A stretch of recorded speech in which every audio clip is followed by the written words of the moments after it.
I discovered a room in my new house that wasn't on the blueprints, and it was already occupied.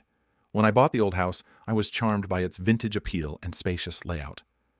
The real estate agent showed me the blueprints, which included every room and feature. Yet, when I moved in, I found a door in the basement that wasn't on the plans. The door was hidden behind a stack of old furniture and boxes, almost as if it had been deliberately concealed. Curious, I cleared away the debris and tried the door. It was surprisingly heavy and creaked open to reveal a dimly lit room. The room was small and filled with dusty old furniture covered in white sheets.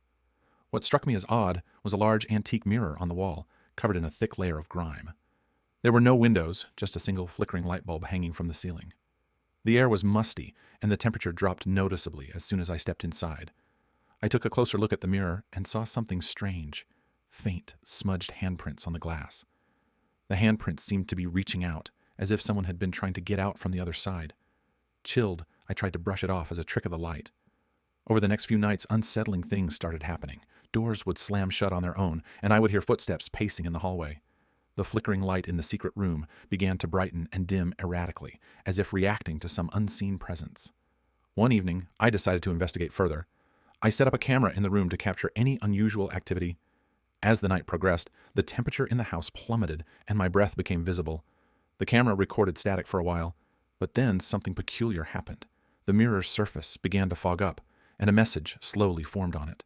The message read, "Help us, they're coming." I was horrified. The handprints on the mirror were now clearly visible, and they seemed to be getting closer to the glass, as if someone, or something, was trying to escape. That night I heard knocking noises from the room, growing louder and more insistent. I decided to confront whatever was in there.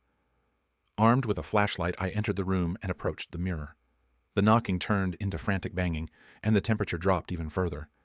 As I reached out to touch the mirror, it shattered into 1,000 pieces. The room went dark, and I felt a cold, invisible force rush past me. I stumbled out of the room, slamming the door behind me. The house felt eerily silent, and the oppressive atmosphere lifted. The next morning I went back to the room, but it was gone. The door that had once been there was now a plain wall, seamlessly blending in with the rest of the basement. I searched for any sign of the room or the mirror, but it was as if it had never existed. I moved out of the house shortly after. To this day, I wonder what was in that room and why it vanished. Sometimes, when I'm alone, I hear faint knocking and whispers, reminding me of the forgotten room that was never meant to be found.